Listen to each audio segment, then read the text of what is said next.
Thank you all for being here today. This is another outstanding program of the Rockne Lecture Series, which we are presenting in conjunction with the exhibit Rockne Life and Legacy. I hope you've all had a chance already to visit the exhibit, but if you haven't, please know that once the presentation is done, you are welcome to walk through and enjoy the exhibit. And believe me, you'll have to go through that exhibit 5 times to have a chance to learn all that is in that exhibit. So even if you have seen it, please take advantage of today and be able to see it again. My name is Marilyn Thompson. I'm the retired Director of Marketing at the History Museum. I retired after 28 years. I started when I was 4 years old. Thank you. But from time to time, I am delighted to be able to come back and work with the museum on some of their projects, in particular the Rockne project. So I'm delighted. But that project would not be possible without the outstanding staff at the History Museum. And there are a few here today, so I'd just like to mention them by name. Christy Erickson, who is the Deputy Executive Director. Hi. And Emily Demler, who just came in, she's the Exhibits Coordinator. Shelby Cooper, who is the Manager of Marketing and Development, and Shelby, I'm looking, but I don't see you, but I know you're here. And Corin Chapman, who is the Multimedia Coordinator. So if you'll give a round of applause for them, I know they appreciate it. I know that our Executive Director, Brian Harding, would love to have been here with us today. He was not able to, so I'd like to also mention him. So on behalf of the History Museum, I want to acknowledge the sponsors of the exhibit, Rockne Life and Legacy, and they are the Community Foundation of St. Joseph County, Laura E. Ray, the Choosley Family Foundation, the University of Notre Dame, Tire Rack, the Harding Family Fund, the Hunt Family Fund, PNC Bank, Visit South Bend, Mishawaka, Peter Chivarelli, Augie's Locker Room, and Mary Pat and Dick Nussman. A round of applause for them, please. We also want to thank Tina and Andy Nickel for their sponsorship of the podcast, Rockne, the Legend Lives On, which has been presented in conjunction also with the exhibit. And now, it is my privilege to welcome our guest speaker for today, Mark O. Hubbard. He is the author of the book, Era, the Life and Legacy of a Notre Dame Legend. He has also written Undisputed Notre Dame National Champions 1966, and is the co-author of Forgotten Four, Notre Dame's Greatest Backfield, and the 1953 Undefeated Season. Mark holds a Bachelor of Architecture degree from the University of Notre Dame and an MBA from the Wharton School, University of Pennsylvania. He joins us today to present Era Parseghian and Knute Rockne National Championship coaches. Please help me to welcome Mark Hubbard.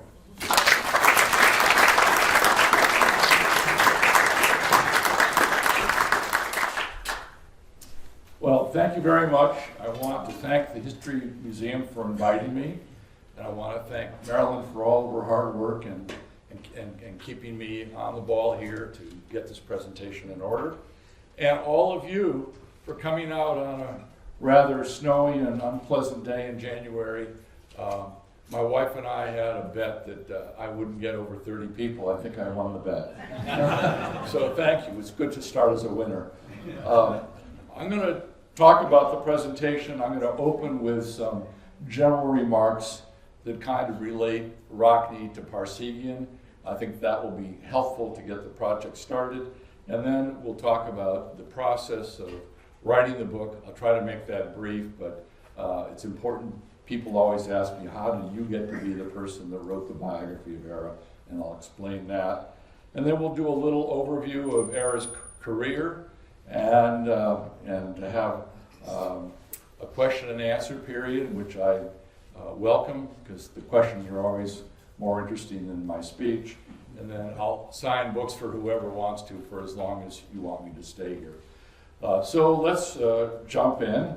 I was able to find this photo in a yearbook, and this is, I don't know, I've never seen a photo of Era with Knute Rockne except this photo, and so I was able to pull this out. But you'll see this is Era's office in the Rockne Memorial Building when he was the first coach here, and look who's on the wall directly behind him in the hat, creeping over the head of Joe Yanto is the coach. So they do have something in common.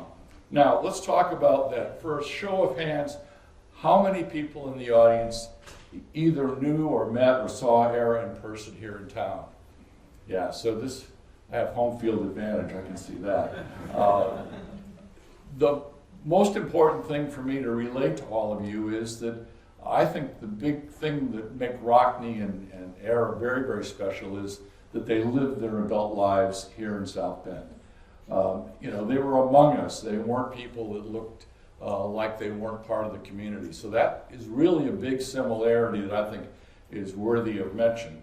Of course, there are some statistics. First of all, Rockne, you know, it's hard to even say this out loud, but he died when he was 43 years old. And Era never got to town until he was 41 years old. So comparisons are really hard to do because Rockne's career was cut so short.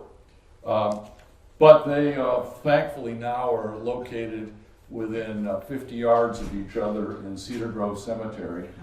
And that is a good thing because they both are key people to the development of South Bend and to Notre Dame. We'll talk about that in a minute.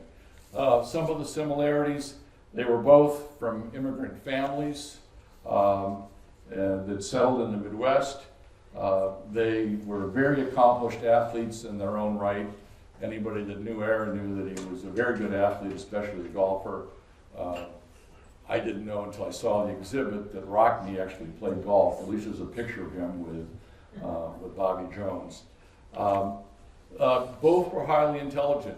It may come as a surprise, I think this is true, that Era is the only Notre Dame coach with an advanced degree. He has a master's degree from Miami University, which I don't think any other coach has a degree like that.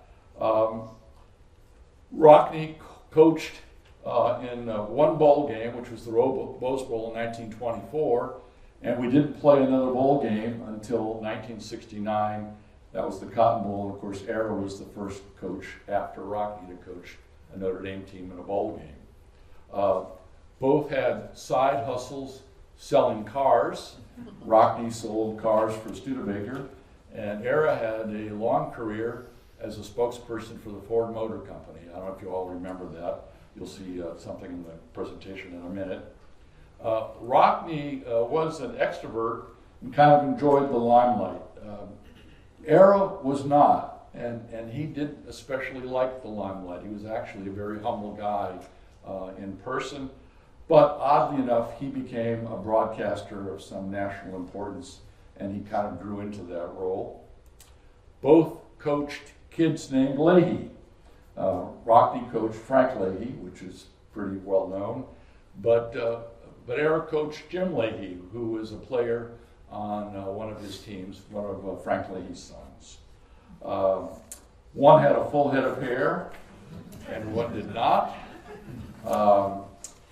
Rockne's teams traveled by train, and the last train that a Notre Dame team took was under Era in 1966 to the Michigan State game.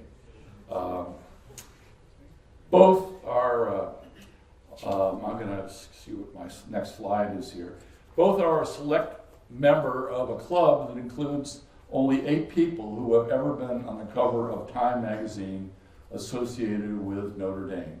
And of course, Rockne, this is the cover, was the first. There are 8 people and 7 covers. You'll see a couple of them later. It'd be interesting for you to scratch your memories and see how many of those you can guess. But the I believe, and there are probably other people in the room who would agree to this, that I think that Rockne and Era are the two greatest coaches at Notre Dame. We've had really four really good coaches at Notre Dame, and maybe now we have a fifth. Let's hope he decides to stay and become that guy. But because of the time and the inflection point of the university when Rockne got here, and the time and the inflection point of when Era got here, and then what they did on the field in terms of wins, all of that, I think, sets them apart from all the other coaches ever at Notre Dame. But I fully admit that I'm prejudiced, so we'll go in with that. But to talk about the importance of football at Notre Dame, I think is a good way to start. And God's great gift to South Bend was the University of Notre Dame. It's, in my view, there's no question about it. And then he also gave Notre Dame one great gift among many, many, many, but that was the game of football. And if you think about it, Notre Dame football is core to its identity. I would imagine that there's not a person within 50 miles of here that hasn't either heard, spoken, or read the name Notre Dame every single day of their lives. It's just ubiquitous in terms of the importance of the university here in the community, and also to the economic vitality of the community. So people that can bring forward and advance all of that, which of course the head football coach could do, I think are really core to the entire vibrancy of where we live, and I think that's one of the reasons why they are two of the best, and I think the two best coaches in history. Consider this, South Bend has a population of 103,000 people. Of the schools that play major college football, we are the second smallest town in America to play major college football. Only Oxford, Ohio is smaller. I did some of this research. I'm not counting the military academies and that, but they would probably be small towns as well.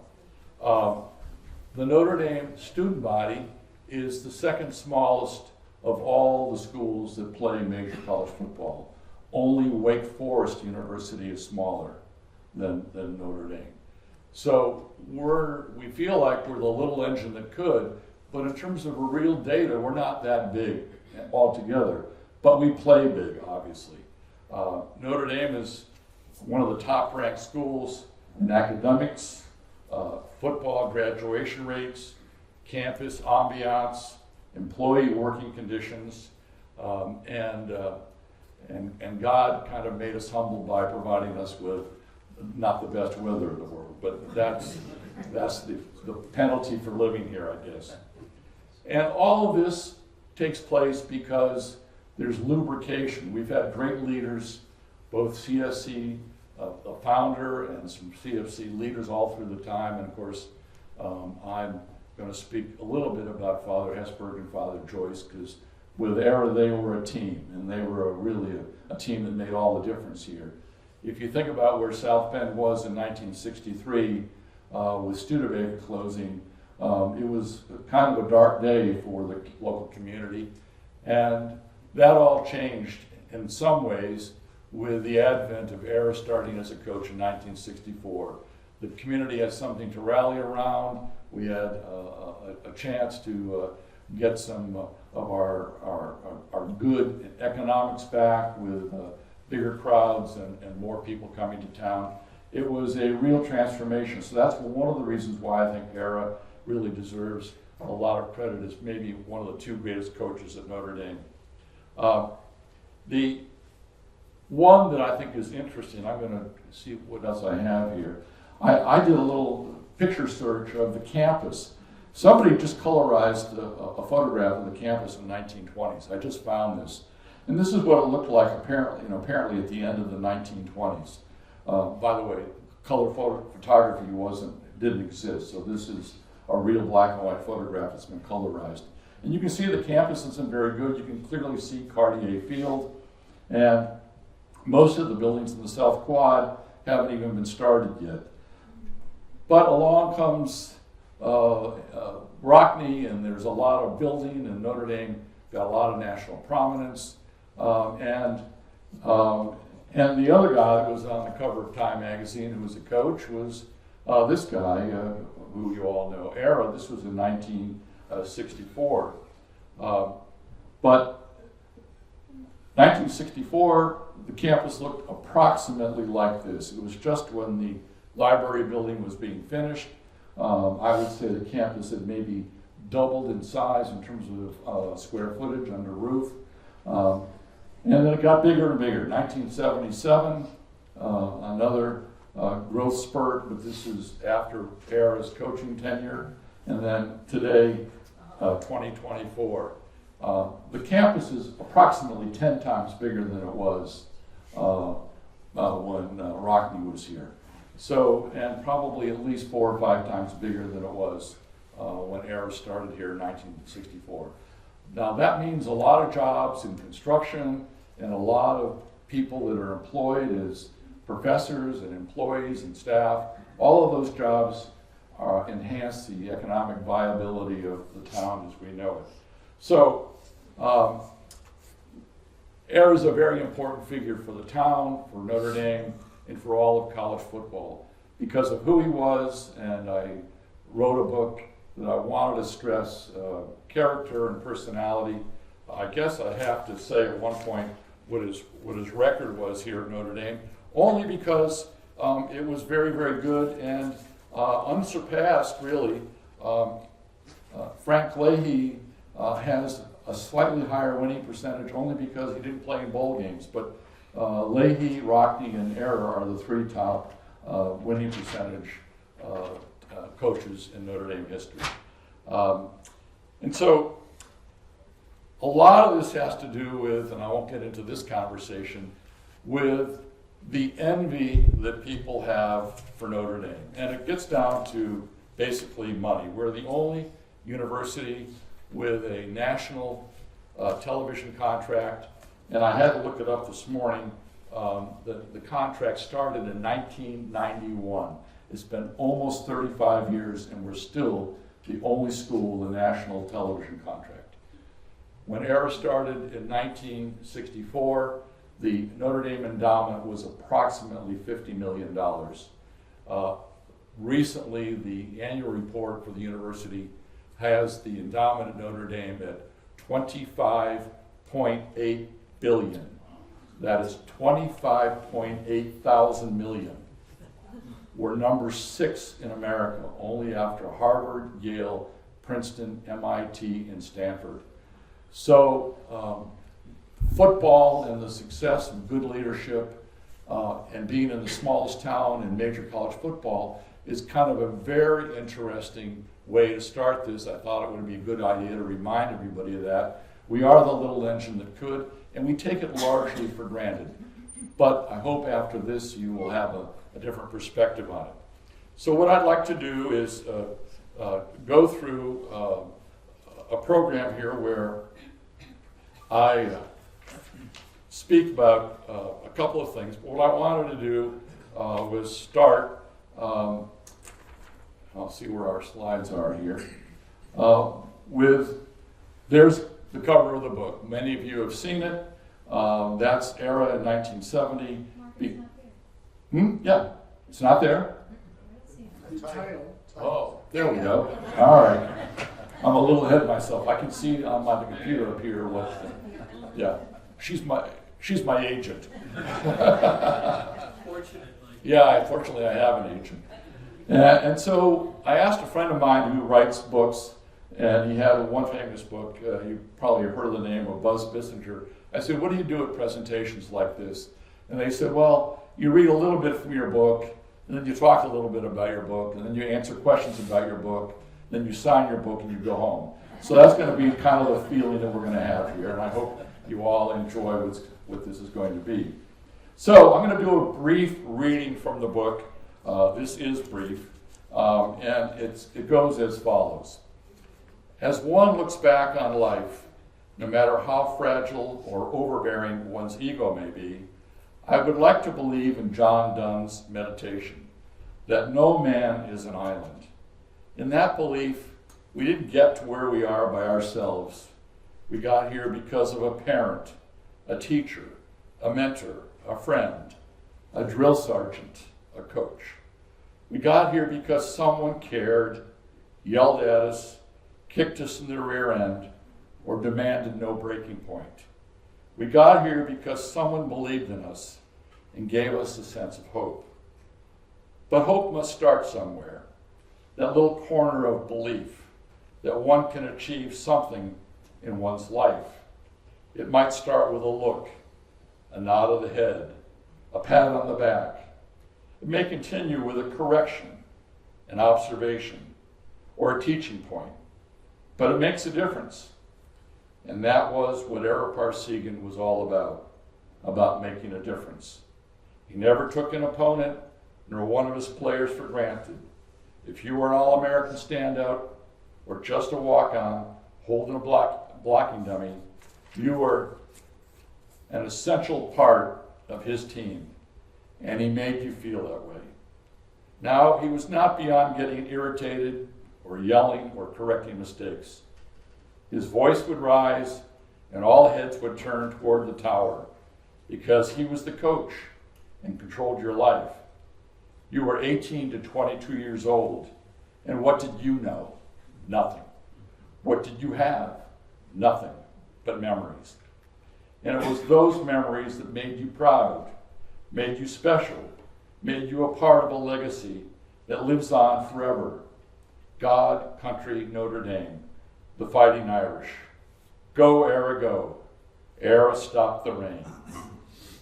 One man created those memories, but you must understand he was just a man with fears, dreams, insecurities, like the rest of us. That is what this book is all about. A possible roadmap left behind by a man that we all loved to help us navigate our own lives. I think that's a really outstanding piece of writing.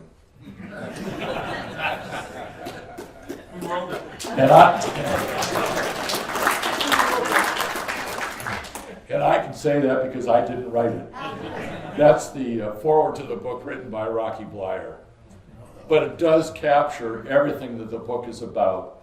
And here's the spoiler alert. The last line in the book is, Era made the entire difference. He changed everything. I didn't write that line either. That was Father Hesburgh.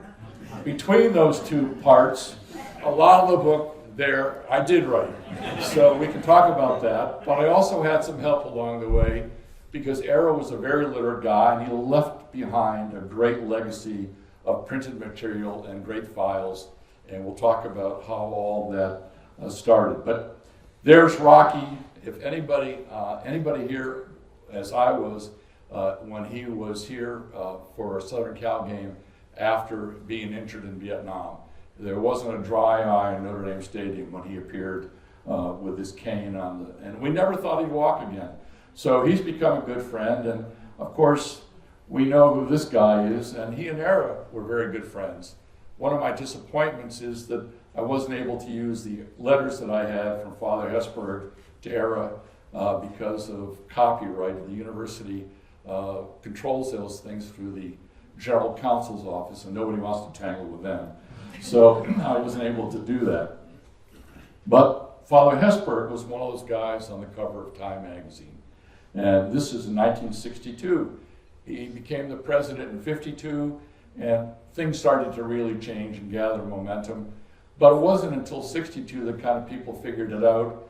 And then all of a sudden they needed something that Era was able to provide, a winning football team and all the revenue that came with it. And so that's why I think the team of Era and Father Joyce and Father Hesburgh were really the catalyst to what we know as today's Notre Dame. So there's the Era cover, you've seen it. Here's the other one that happened. Jim Seymour and Terry Hanratty. This was in 1966. They both had played in the grand total of 4 football games when that cover was out there. And Terry is the youngest person up until that point to ever appear on the cover of a Time magazine identified by name. And the last person that's got a Notre Dame association on the cover of Time is this guy. And if you look at the people, starting with Era and Hanratty and Seymour and now Joe, 4 of the 8 people on the cover of Time magazine related to Era and the era Parseghian era at Notre Dame. Obviously, Father Hesburgh also does, but he's a special case. So, how did this book get started? It's a good question to ask a guy who was an architecture student here, could barely spell, and my wife will attest to that. She's been a copy editor for 55 years for me. Well, it all started with a book that my brother and I wrote many years ago called The Forgotten Four. We had the ability to put together the last year of Frank Leahy, 1953, the backfield of Joe Heap, Ralph Guglielmi, Neil Warden, and of course the Heisman Trophy winner, Johnny Latner. And that book was very well received, so well received that we got national attention when Regis was on television, and that was helpful, and people thought we did a good job. But along came other books about Notre Dame, especially one called Resurrection, and that prompted Joe Doyle. I'm sure a lot of you know Joe Doyle, at least by name here, to say, look, somebody needs to write a really good book about the '66 national championship team. He didn't think Resurrection was a particularly well-written book. So he said, Hubbard, you're the guy that's going to do it. And up to that point in time, other than working with my brother, I hadn't written a book by myself. But this book turned out to be pretty good. Era thought it was very, very good for a particular reason, and that was because I was able to debunk the Era played for a tie myth, or what I call lie, really. And for that, I was made an honorary member of the 1966 national team, championship team, which I'm very, very proud of. And that all went well. I got to know Era and Katie Parseghian very well. And I always would ask him, when are we going to start on the biography? And his answer was, I don't want to do that. We're not going to ever do it. And up until the last time I saw him, that was his answer. So how did this really come to be? Again, we'll go back a little bit in history. Most of you who are my age or about my age will understand that we used to have intra-hall football here at Notre Dame, tackle intra-hall football. I think it got to be too expensive at the infirmary, so we don't do it anymore. But when I was a freshman, I never played high school football. I decided I was going to go out for intra-hall football. And I did, and this was the Keenan Hall team. The fellow on my left is a guy named Mike Obringer. And the first practice, I didn't have football shoes. Somebody with football cleats stepped on my Taylor All-Star sneakers and broke my little toe. And I never played another down of football, but at least I have a football uniform on campus. And it was that event that prompted me to believe that the guardian angels are actually real. So that was how it all started. No other football association other than being like you, fans in the stands, until 1969. And this photograph appeared when we were going to go to our first bowl game ever. And I'm the guy on the right with the Rudy jacket. And this photograph appeared coast to coast. It was designated to be one of the 20 most memorable photographs in the 20th century by the Chicago Tribune. And so I do have a little bit of football history here, but that's not how this all began. That's all of my student days here. This is the guy that made it happen. Joe Doyle said, we're going to write a book about the '66 team. And he set up the first meeting I ever had with the coach. We almost didn't get there. Joe was a wonderful guy, but late in his life, he wasn't the greatest driver. If you know where Route 23 turns right going toward Granger. There's a stoplight there. For Joe, there was no stoplight. We went right through it. I thought we were going to die before I got to see the coach for the first time. But we somehow made it, and this is the meeting that Joe took me in. This is my first time of meeting the coach. But of course, I got to meet this wonderful person as well, and she, at home at least, was the brains behind the whole operation. And so she's a big part of the story, and in writing the book, she was kind of my co-pilot, if you want to have it. So after the coach passed in 2017, I thought the idea of writing a biography was never going to happen.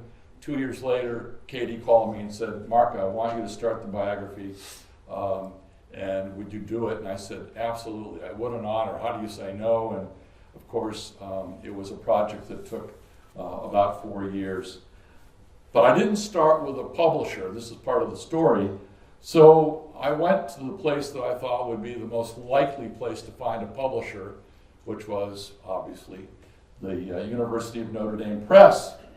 And I was interviewed over there, and the person who I talked to said, "You know, it sounds like an interesting idea. I had a couple of chapters written, and I had an outline and a treatment of the book." And the person said to me, he said, and Mr. Hubbard, she said, "We'll never publish this book. We don't publish books about things like football or coaches. We do only serious books here. You know, you have to have a serious subject to get published by our press." And so then I had no place to go. And for 3 years, I had no publisher, but I was writing the book. I figured, we've got to get this book written. If I have to publish it myself, I will. But along the way, and this is one of the heroes of the story is actually with us today. Bridget and Elaine Nagorski are good friends from the Ladies of Notre Dame and St. Mary's. I got to meet Walter. Walter asked me one day, "What are you doing with yourself?" And I said, "Well, I'm writing a book." He said, "Well, can I read it?" So I started to send Walter chapters. He said to me, "You know, this is pretty good." I think he was surprised. And he said, "What are you going to do with it?" I said, "Well, I've already got turned down by Notre Dame Press." Thanks to Walter, and he's one of the heroes of the story, he got me a second interview, and the Notre Dame Press changed its mind. And so the Notre Dame Press became my partner, and they were a very good partner.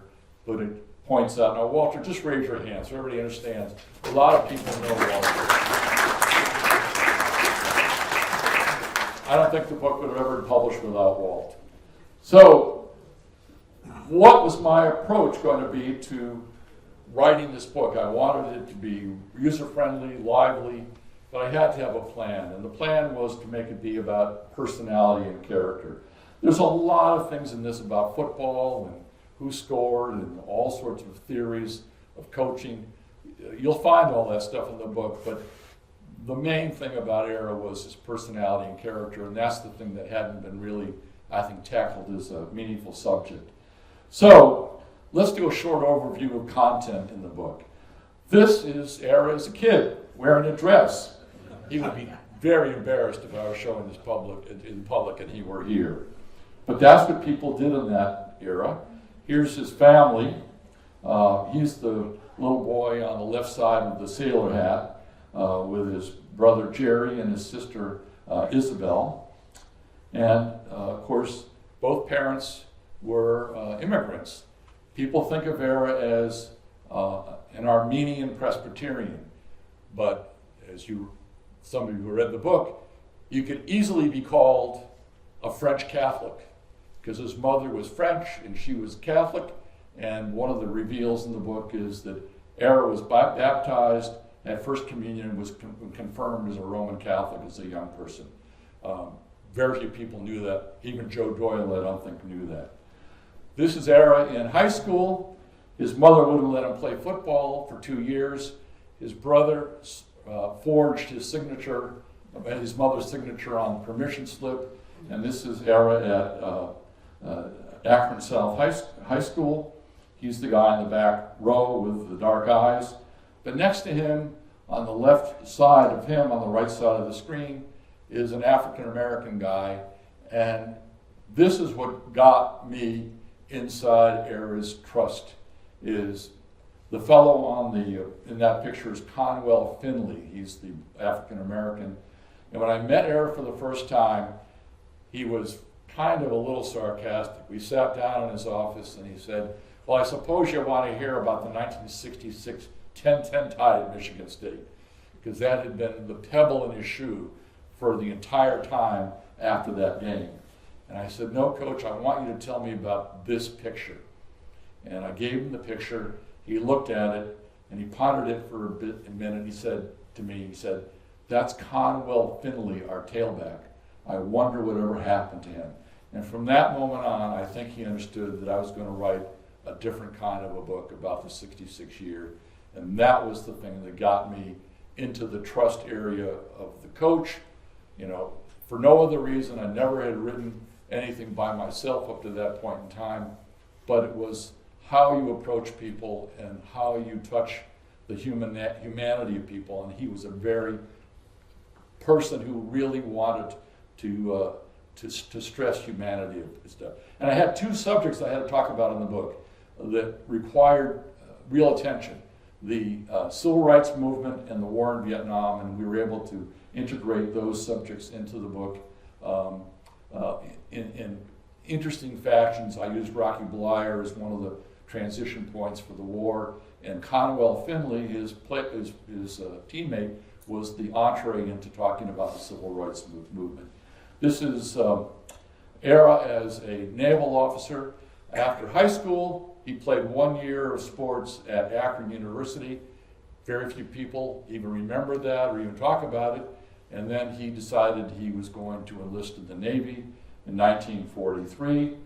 As it turns out, Era and my father enlisted on the very same day at Great Lakes Naval Training Station, April 1st, 1943.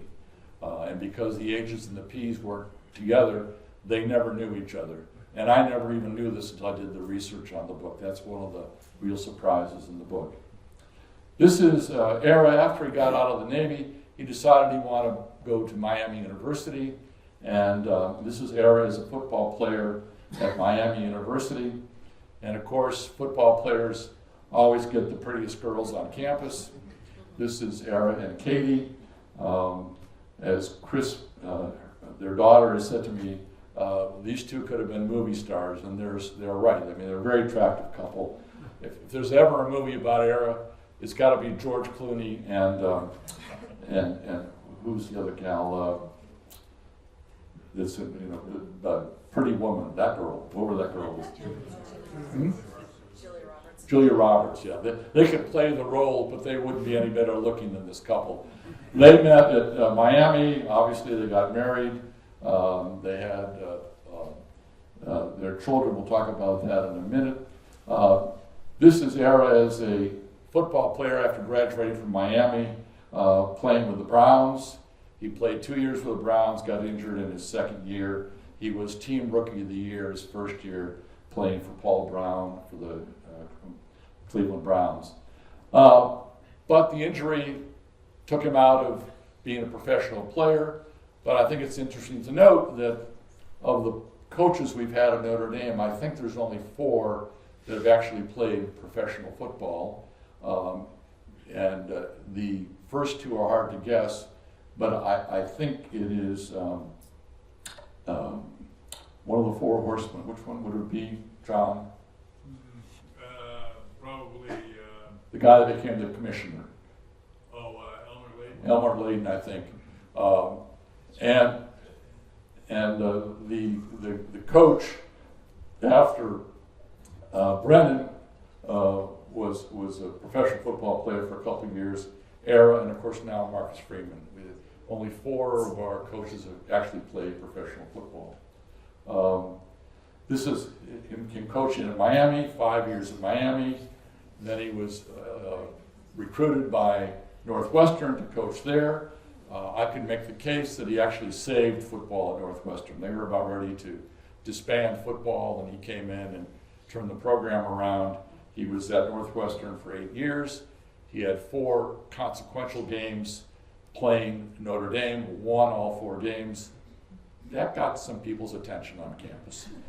And so when we need to get a new head coach, the Brain Trust, and these are the three guys that I actually dedicated a chapter in the book to. That's Father Ted, Father Ned, and Moose Krause. They all kind of coalesced around Era being the guy, and he was hired as a coach at the end of 1963, but started officially in 1964 in January. 1964 was a very consequential year here. We ran the table all the way up to the final game, ranked number one going to Southern Cal, and lost 20-17. In a game that was forever, I think, marred by bad officiating. Era never wanted to like to play in the Coliseum against USC because he believed that the refereeing there was a little bit questionable. This is the end of that game. This was a photograph from Life magazine. But of course, we had 9 wins and 1 loss, and that was good enough for the National Football Foundation to award the MacArthur Bowl to Notre Dame as the national champion that year. Now, if you read the record books, they'll say that Era only won 2 national championships. The NCAA record book actually has a third one, and that's this one. This was a legitimate, independent third party, and they named Notre Dame national champion. And this photo, which is used very frequently on campus, was actually when they were awarded the 1964 MacArthur Bowl. And people think it was for the later 2 championships, but it was actually for 1964. In Era's office, he had the plaques for all 3 of those in his office as the coach of the national championship team. This is one of my favorite pictures of Era on the sideline. This is about the time that many of you started to go to Notre Dame games. Interestingly enough, I don't think Notre Dame had a sellout ever until about 1964. And then the entire season was sold out in 1966. But of course, the game that changed everything and the year that changed everything was '66, winning the national championship. But this was the thing that most people remember, and that is the score, 10-10. It's probably the most famous tie in the history of college football, at least in the second part of the 20th century. There was a 0-0 tie with Army in the 40s. So this was the first of the national championship teams, and but also the controversy, which is why when we had to name a book about the subject, we called it Undisputed.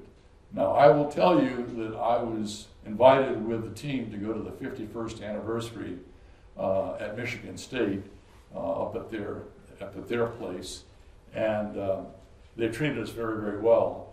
And the players of Michigan State, and I'm not bragging here, but they believe that the way that I treated that particular game in this book was the most honest treatment of the game that they had seen. And for that, not only did they award the people that came to the reunion, but I got a plaque with my name on it from that reunion because the Michigan State team believed that it was such a good job. And of course, out of that particular game, something like 27 players ended up playing in the NFL. It was really an amazing game in many, many ways. Eric continued to have good seasons here. He could have won 4 national championships. He got 3 for sure. This is the one that people remember. This is the Sugar Bowl against Alabama the first time. And the play that everybody remembers about that game is going to be the next picture.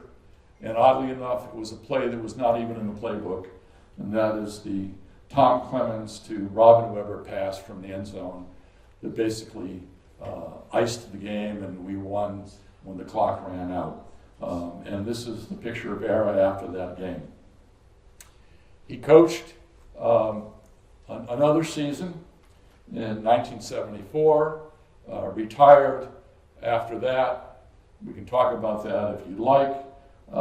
Took a year off, and then had a second career doing a couple of things. Some of you in town probably remember that he had an insurance agency here in town. He had an office in what at that time was called the St. Joe Bank Building. Now it's the Chase Bank Building, I guess, downtown. And he also, after 1 year, began a broadcasting career. His first 5 years was with this guy who became a personal friend of mine, Keith Jackson. Whoa, Nelly. And other things he was able to say. But they had a great career together, and we talk about the Gator Bowl game in the book where Woody Hayes, punched the player. But yeah, everybody's got to remember, Woody Hayes gave Era his shot to be an assistant coach at Miami. Without Woody Hayes, there probably wouldn't be an Era Parseghian coaching at Notre Dame. So there are lots of interesting threads you weave through a book when you start to see all the pieces put together. Anyway, the broadcast career went pretty well. He talked about football, not only on the air, but he was the Ford spokesperson and a lot of Ford advertising at the time. But he was the initial guy that Ford used to launch the punt, pass, and kick contest, which I think still goes on today. I don't think Ford sponsors it. After a broadcast career, many of you know his story. There are lots of aspects to it that are painful. His daughter died, ultimately, his first daughter, Karen, of multiple sclerosis. And we're all aware of the 3 children he lost due to Niemann-Pick type C. But here he is, getting his honorary doctorate at Notre Dame, and he's also been honored by Northwestern University, and he has a statue at Miami University in their Cradle Coaches area, and this is the statue outside the stadium that we all are aware of, and it's the same image that was used on the cover of the book, taken from that famous photograph from the 1970 Cotton Bowl. As a result of his record and basically his integrity and all the things that we all know about him, he became a member of the College Football Hall of Fame, and of course that was no surprise. But there were other surprises along the way in the process of writing the book. We'll talk about a couple of those. The first was that I was named an honorary member of the 66 team. This is the coach and me that night at a banquet we had. And so I'm very pleased and very honored that that's one of the things that I can say that was part of my legacy here at Notre Dame. The coach raised millions of dollars to help his grandchildren to fight Niemann-Pick type C. This is at the end of the run that they had, coast-to-coast run that Greg Crawford and his wife did on bicycles. They did a number of these to raise money, but I don't know what the total is now. The last time I checked a couple of years ago, over $40 million have been raised for medical research in the Parseghian Medical Research Fund. My last visit with the coach was to take one of my former students out. This was in 2017, and this gal has had a career in sports psychology, both here and working for Brian Kelly at LSU. But she was one of my students, and she had never met the coach. We went out, and this was the picture that we took out there. And this was the dining room table. Katie and Amber and Coach and I were around it. And I said to him one more time, Coach, when are we going to start the biography? He said, Mark, we're not going to do that. And this gal, who's a wonderful person, said, but Coach, if there were to be a biography written about you, what should the title be?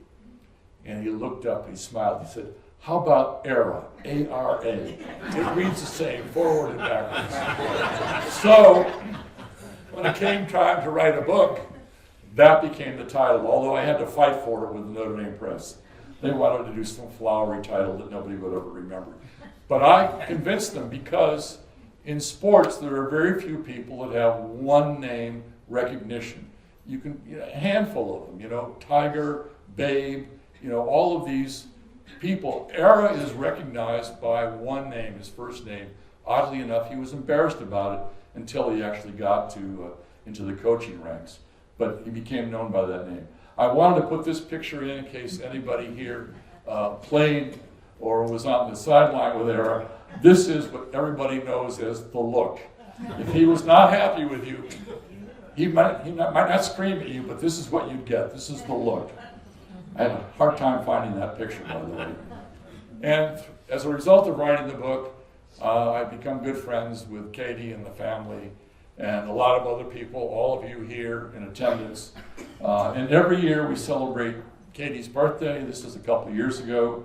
She's going to be 98 years old in February. We just celebrated my birthday in December. And so what a blessing for me and for my family to be part of all of this legacy of college football. Along the way, a couple other things happened. There was a very favorable review in the Wall Street Journal. Some of you may have seen it. Totally surprised. I had no idea how this got in there. But that's a big deal to get a review in the Wall Street Journal. So that was good. And then later in the year, the book won 2 national awards. It was runner-up Sports Book of the Year in 2024, and it won the silver medal for biography in 2024. So I think Notre Dame Press, thanks to Walter, got their money's worth in doing this book, even if it was about a college football coach. So what's happened since? This was the picture that was posted when Era passed on the scoreboard. I wrote the video biography that was online. I was asked to do that. It was an honor to do it. These are Era's and his kids when they were at Northwestern, but of course, families are, he was very, very involved with his family. He's a very good family guy, and I want to stress that. And this, of course, is the 4 children of Mike and Cindy, of which 3 died of Niemann-Pick type C, which is a terrible tragedy. I mean, it's just a terrible thing to have happen. He started with the family and others, the Parseghian Foundation, and I saw Cindy recently, and she said to me, "Mark, they're very close to a cure. They've had some treatments that have been very promising, and so I'm hoping that out of all of this tragedy comes something very, very good." Niemann-Pick is a very rare disease. There's only about 1,000 people in America and that ever contract it, and it's just one of those orphan diseases that nobody ever pays attention to, but we do because of this fellow who we all love.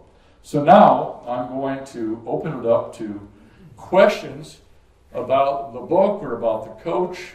I would love great questions because it lets me expound on something that may be of interest to you, and I can fill in some of the blanks on the book. So thank you for your attention. I appreciate it.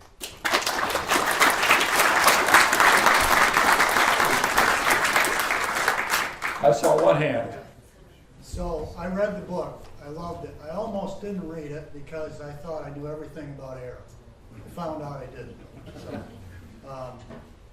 question I have is, why did Era want to come to Notre Dame so badly?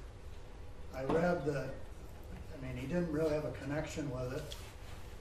I read, maybe it was in your book, that the administration almost blew it. And yet, we still got it. So what was driving all that? Well, I'm going to relax a little bit here. It's a very interesting history. First of all, I didn't know this, but I found this out, that in Era's high school yearbook, the prophecy was destined to become the head coach at Notre Dame. Which, you get little nuggets like this when you do research.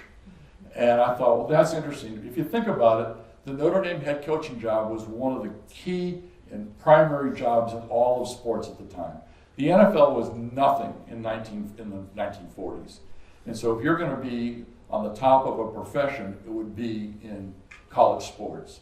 So I think that was probably in the back of his mind. But his career kind of progressed in an interesting way. He got coached by Paul Brown in the Navy. He went to Miami. He ended up being coached by Paul Brown again with the Browns. But then he got injured, and Woody Hayes gave him a lifeline, became an assistant coach. And then 1 year later, Woody Hayes,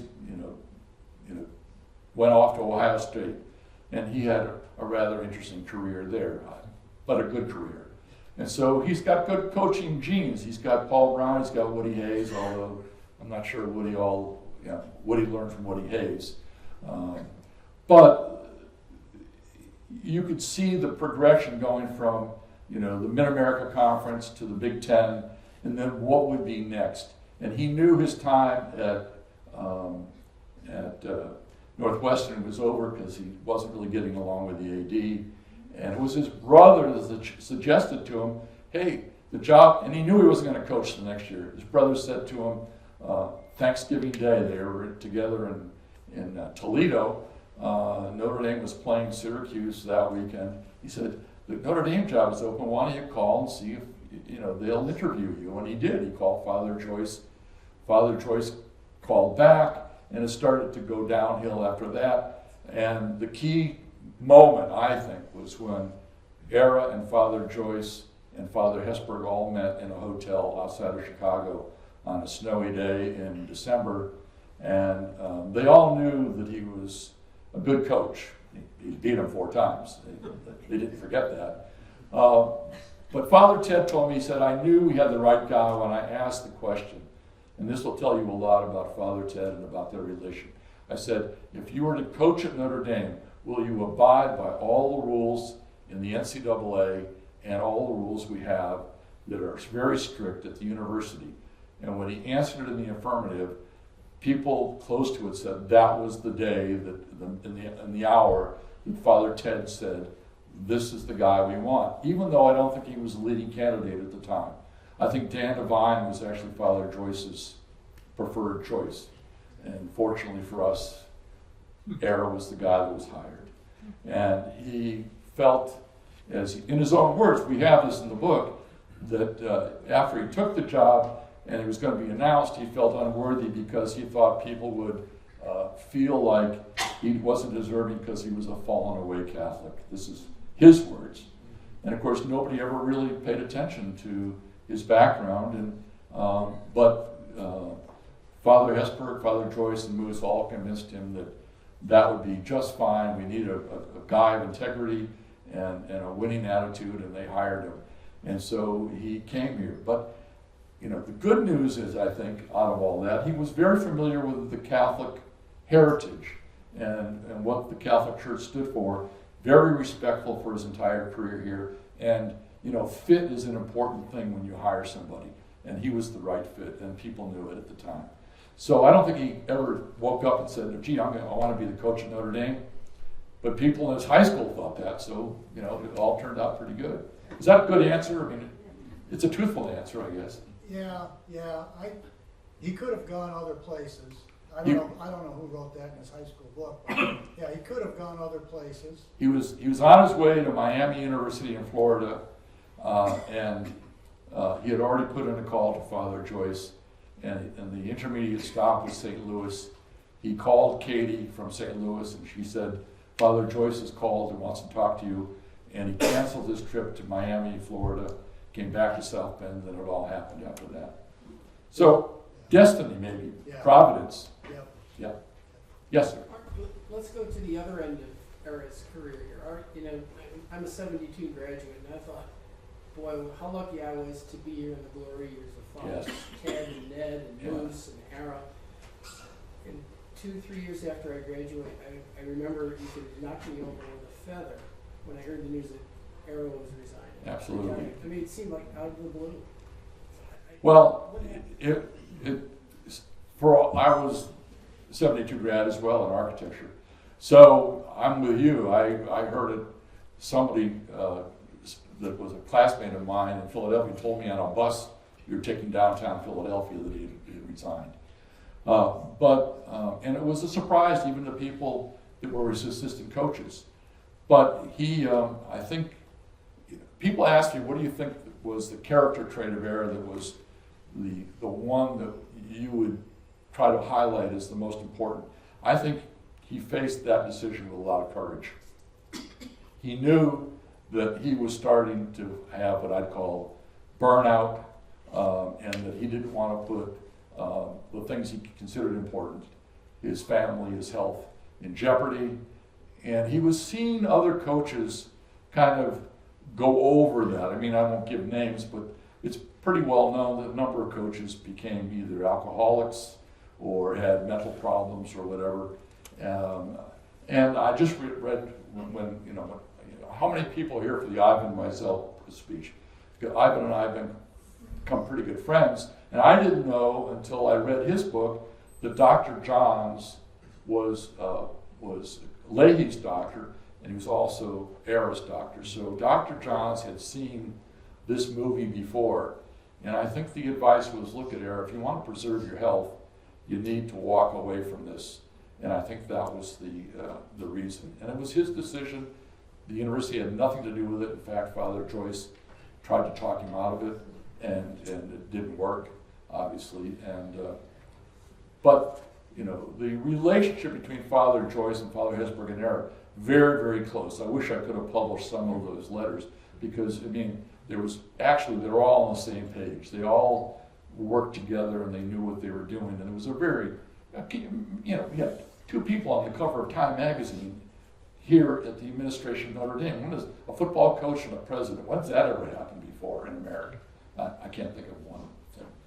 But that's my answer. And by the way, I've given that answer a number of times, and Katie's been in the room, and she's never said to me, you have it wrong. She actually will head nod when I'm giving you that answer. Yes, sir. Mark, you referred to Era as being a fallen away Catholic. I found that fascinating that he had been baptized a Roman Catholic, but I thought he was always referred to as a Presbyterian during his coaching time. Yeah, he was an Armenian Presbyterian. And the reason I think is that he got married in the Presbyterian church in Greenfield, Ohio. Katie was a Presbyterian. And so on occasion he would go with the family to the local Presbyterian church. People that I know say they saw him at church on occasion here in South Bend with the family. But I don't think he was exactly a church goer. I think he was a very a spiritual guy, but I don't think he was the kind of guy that was a frequent church goer. If you read my book, you'll understand, I think, better. I think his father was angry at God because of what happened to his family, in Armenia. Basically, his whole family was slaughtered, and his father was the only survivor. And his father never really believed in religion after that. And I think Era kind of decided when he became in the Navy and an adult that he didn't need to do that, or he just kind of followed his father's footsteps. But I was with Father Hesburgh one time in his office. This is after I wrote the Undisputed book, and I said, Coach, how did you decide to hire a non-Catholic, the first non-Catholic, and non-Notre Dame person as head coach? He said it was an easy decision. He gave me all the answers about being the right guy with integrity and so forth. I said to Father Ted, but we still have time to make a conversion here. And he got very serious with me. He said, Mark, I want you to know something. I know where Era's going when he dies. I just hope I'm going to the same place. That was high praise from the president. Yep. One more question. And I'll hang around if anybody want to ask me stuff off record. Yes, sir. I just want to make a comment. I grew up in South Bend, and my dad was class of 50 from Notre Dame. Took me to the field house for a lot of pep rallies, including before the Michigan State. I went to grade school at St. Anthony's, and it's along the railroad tracks, and they let us out of class to cheer on the team as the team went to up to Michigan State. The second to last train ride. Yeah. I did The see last that. train ride was the way back. There were a lot of injured players, by the way, which we talk about in the book. I'm delighted to talk to anybody afterwards, to sign any books. I hope this has been informative and entertaining. I appreciate you all coming out. Thank you.